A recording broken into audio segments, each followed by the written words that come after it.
The following is a community affairs presentation from the Ulster County Health Department.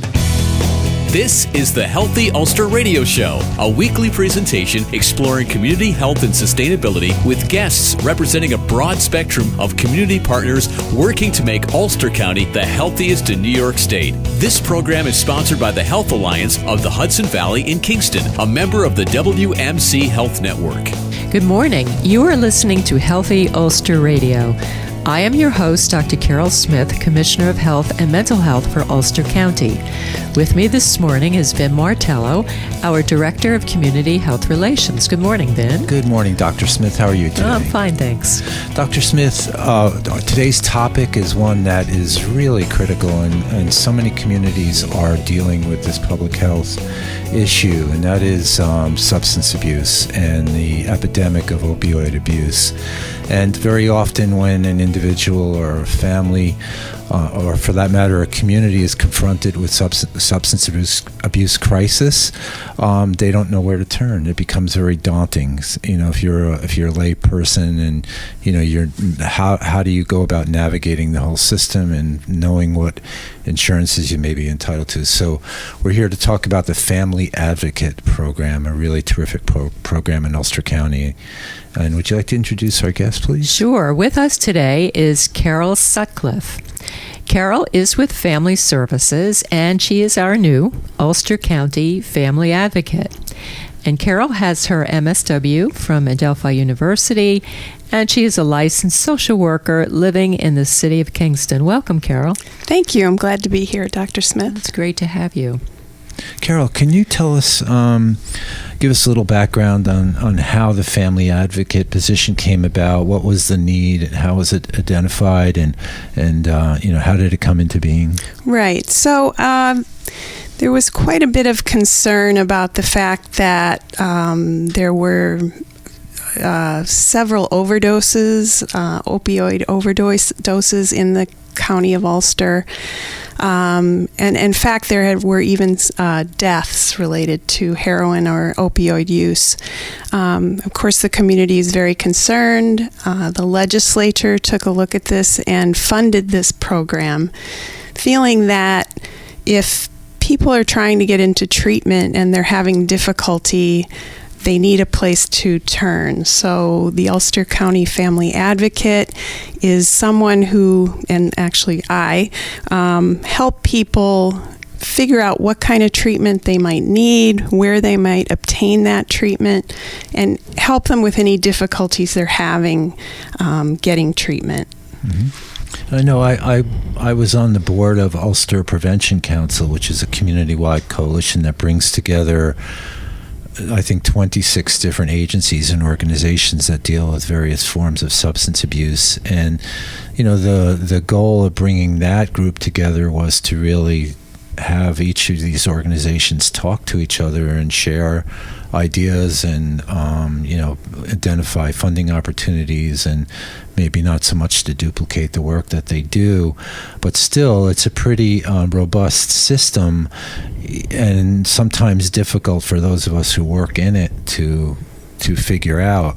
I'm sure for a family that all of a sudden finds themselves in crisis, it's got to be a bit daunting. Is that your experience? Yes, I think oftentimes someone who suspects their family member may need help, or the family member themselves wants treatment. Sometimes it's hard to figure out exactly how to approach that and how to enter the system of treatment in our county.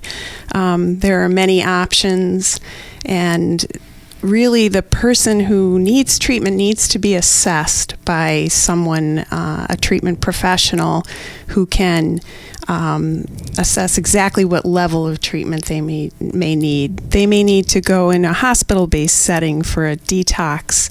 They may just need to go to an outpatient setting. It all depends on the degree of the substance use issue, and that's something that I can help family members and individuals arrive at what the best place for them to enter the treatment system is. So it's definitely not a one-size-fits-all proposition. Absolutely not. there's everything from 12-step meetings, which is AA or NA.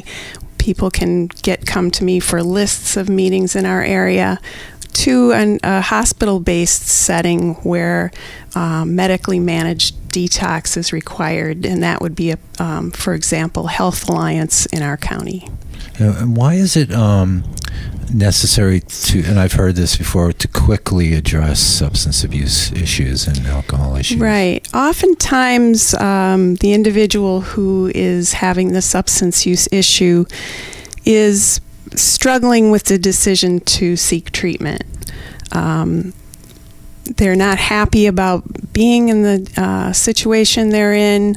However, it's a very difficult decision to make to enter treatment. So it's very important that once someone decides that they need treatment, that we facilitate a quick entry into the system. Oftentimes someone will encounter a barrier. Maybe their insurance is not cooperating. Maybe they have a transportation issue. There can be any number of issues that might be a barrier to getting treatment.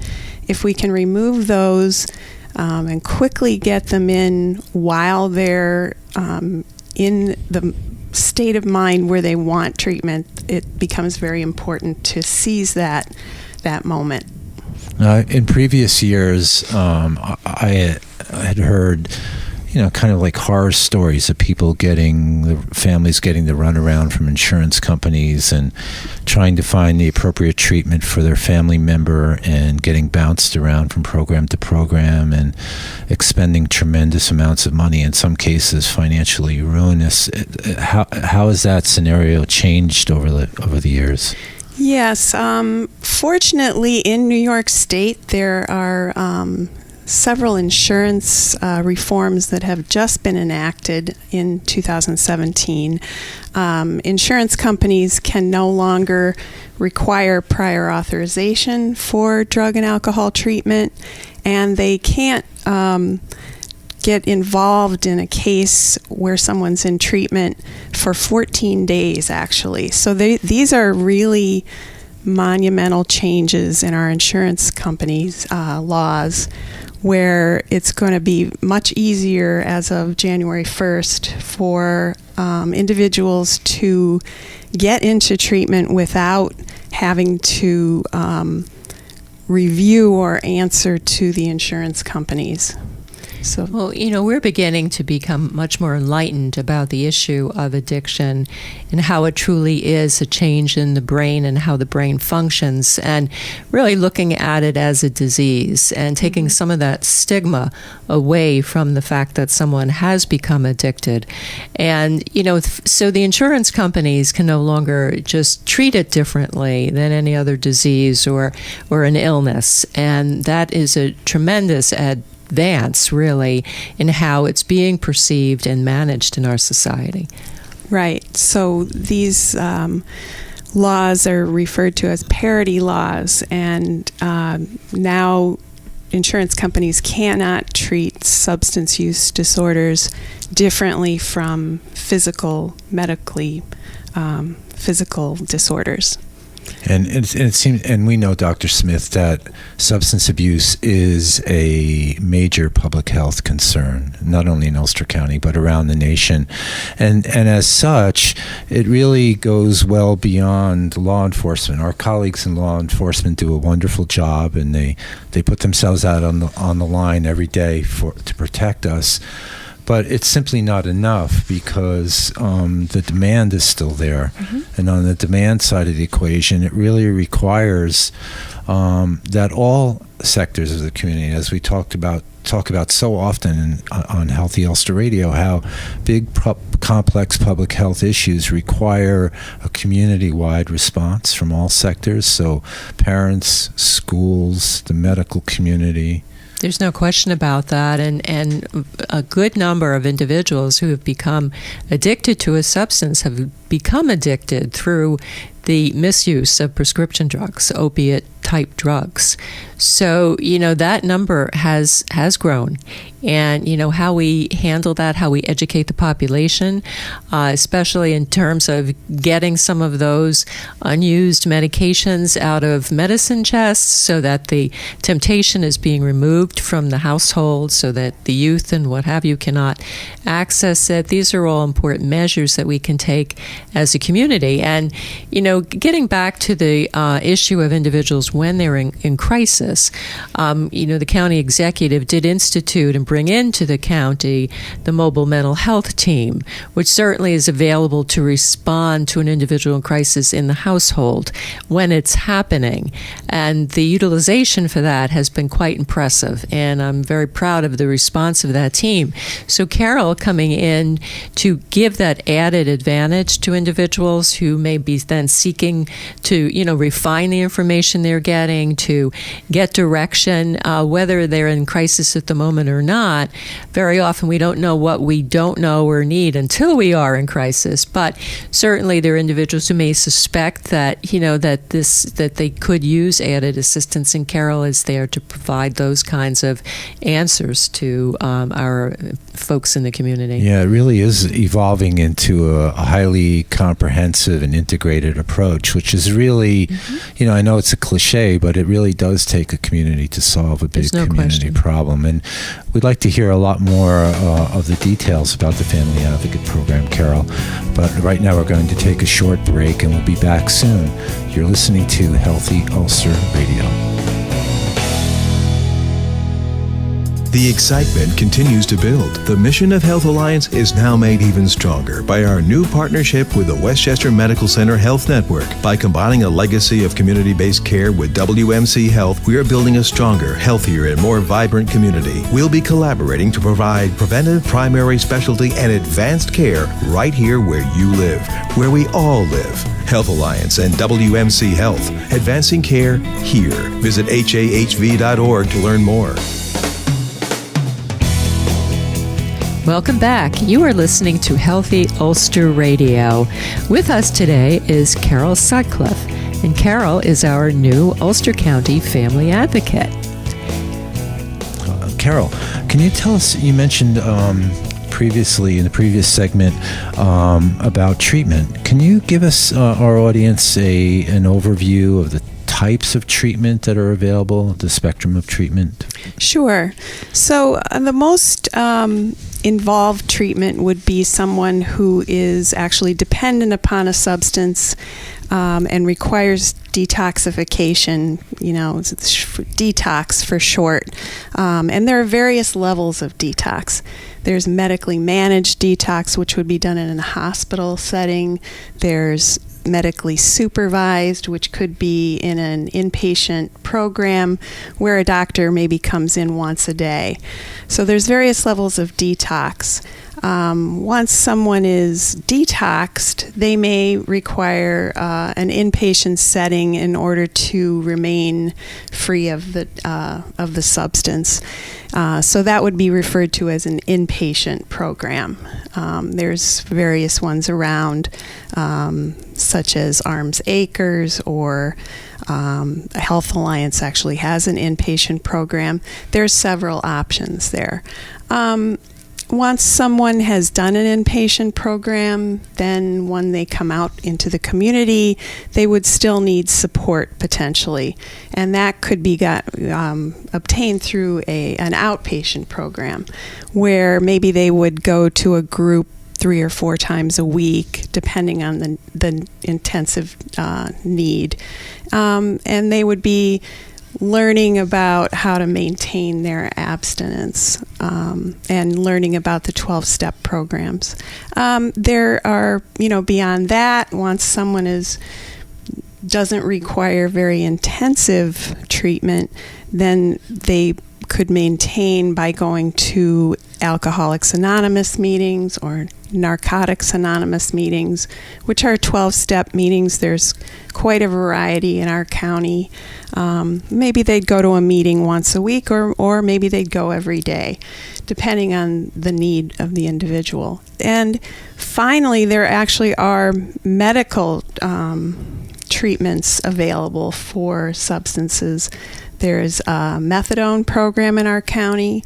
There are several doctors who can prescribe Suboxone, which is also a medically managed way of dealing with addiction.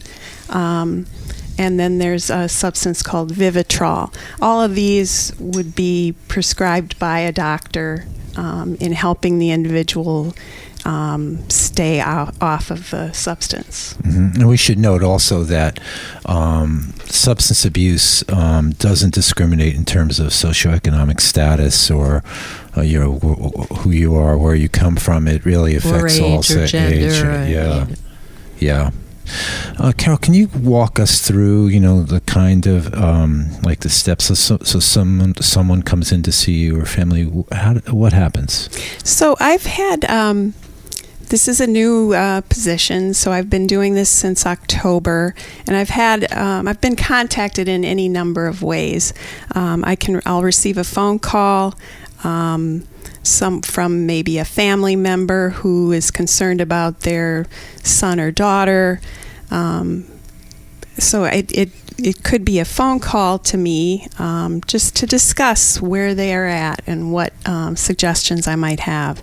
I've had people walk into our office and just want to sit down and talk about things. Maybe they are looking for a meeting list. Several people have come up to me in public forums. We've had a few forums in our community where we've provided education on substance use. So I've had many. I've also received referrals through various treatment programs through other agencies. So really the first way to contact me, the best way is the phone number, which is monitored on a regular business hour basis. And that number is? That number is 845-458-7455. And we'll repeat that a lot of times before the end of the program. Absolutely. And where is the office, Carol? The office is in Kingston at 100 Erin Court, which is near the Hannaford Plaza. Mm-hmm. Right. Kingston, in the Kingston Plaza, that office complex there. So, Carol, do you also provide follow-up support and guidance for individuals and families? Like, say, they've come to see you initially due to a crisis or a suspected crisis. Once they leave or once they go out of your immediate purview, do you follow up then with them? Absolutely. I try to stay in touch with people. If someone calls me, and I don't hear back, I'll give them a call in a couple days just to see if I can be of assistance. I've had a few people admitted to inpatient programs and have stayed in contact. If they do sign a consent form for me when they go in, I can stay in contact and learn about what their discharge plan is from the program.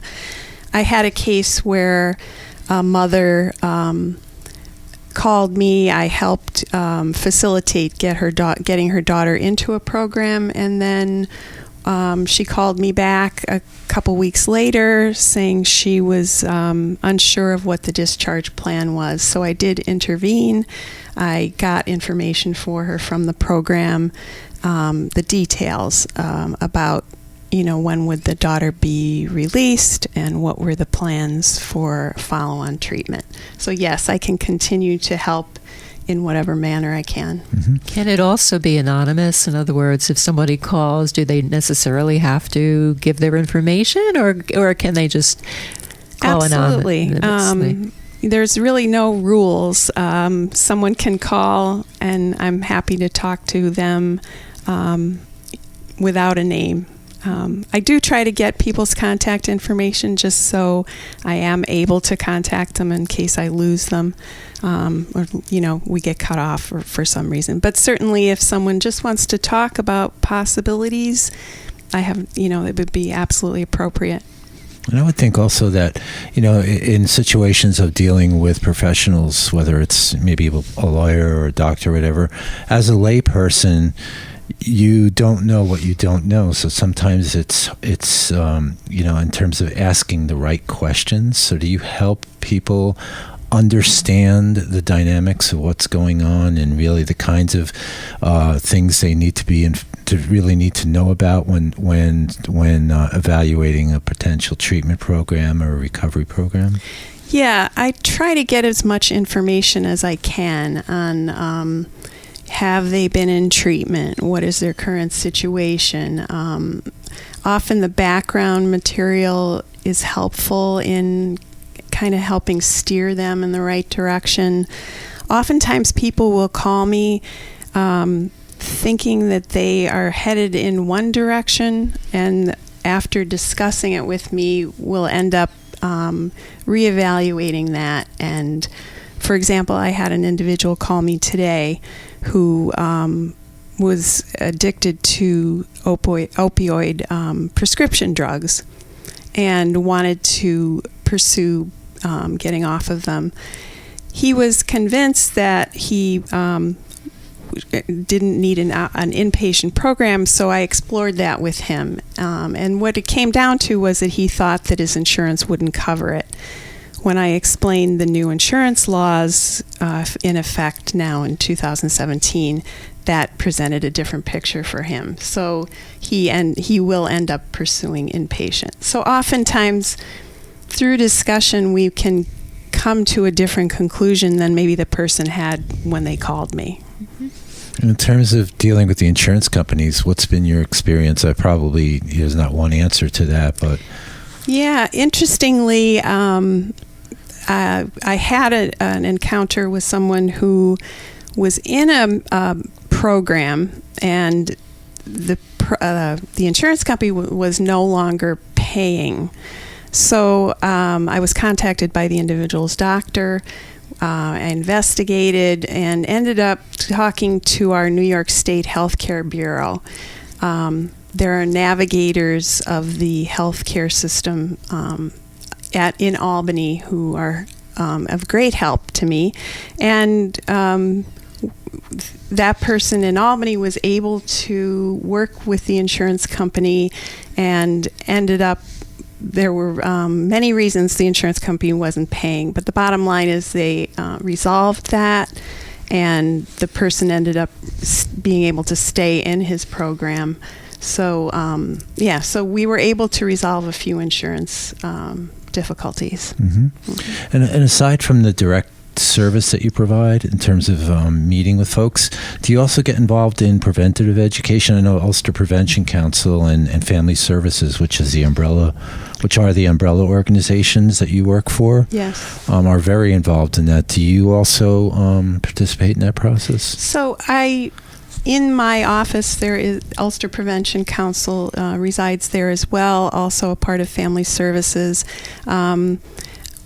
I will participate in things like forums or education in schools. Certainly, when there are events in the community having to do with addiction and prevention, I often will also go there and provide materials on my program. Yes, so we are interconnected. Mm-hmm. I know those community forums, and Dr. Smith, you've participated. We did one big one in New Paltz in partnership with the schools and BOCES and a number of community partners. We did one in Ellenville, mm-hmm. extremely well attended, a lot of interest on the part of the public, a lot of good questions and answers and resources. And mm-hmm. I did see you and your colleagues from Ulster Prevention Council at those, and they're really terrific because education is a big part of it, and helping people. The more people understand, the less fearful I think it is. Again, and it does take some of the stigma away from it so mm-hmm. that individuals can, appreciate it for what it is, and we can get the correct kind of treatment rather than just sweeping it under the rug or ignoring the problem until it's too late. Mm-hmm. And we're very fortunate really to have Ulster Prevention Council and all of the wonderful community partners and the Family Advocate That's somewhat unique. Am I not right in New York State? Yes. One-stop shopping and one person that can really help you. Right. I believe there are a few other, I believe they're called navigators in New York State, which is a similar function. I know there is something also in Dutchess County, but this is new ground for sure. Actual one-on-one help with just navigating the substance use system. Mm-hmm. And who can use your services? Is it open to everyone? It's residents of Ulster County? How does that work? It's targeted toward residents of Ulster County. Anybody can call me, whether it's the person seeking treatment, whether it's a family member, whether it's someone who is just concerned about a friend who they believe might have a substance use issue. So anybody in Ulster County can contact me. In fact, I've had some calls outside of the county. I'm certainly willing to help anybody that calls me. Often I'll direct those to help in their county as well. And Carol, give us your contact phone numbers again. Maybe you could repeat it a couple of times so people can write it down. Yes, my direct number for the Ulster County Family Advocate Program is 845-458-7455. That's really terrific, and we're very fortunate to have you and to have all the wonderful people that work on this issue. That's all the time we have for today. You're listening to Healthy Ulster Radio. Please join us next week for more ways that you can use to help keep yourself, your family, and your community healthy and strong with Healthy Ulster Radio. See you next week. You've been listening to the Healthy Ulster Radio Show, a community affairs presentation from the Ulster County Health Department, sponsored by Health Alliance of the Hudson Valley in Kingston, a member of the WMC Health Network. Thanks for listening, and be sure to join us for another edition of the Healthy Ulster Radio Show next week.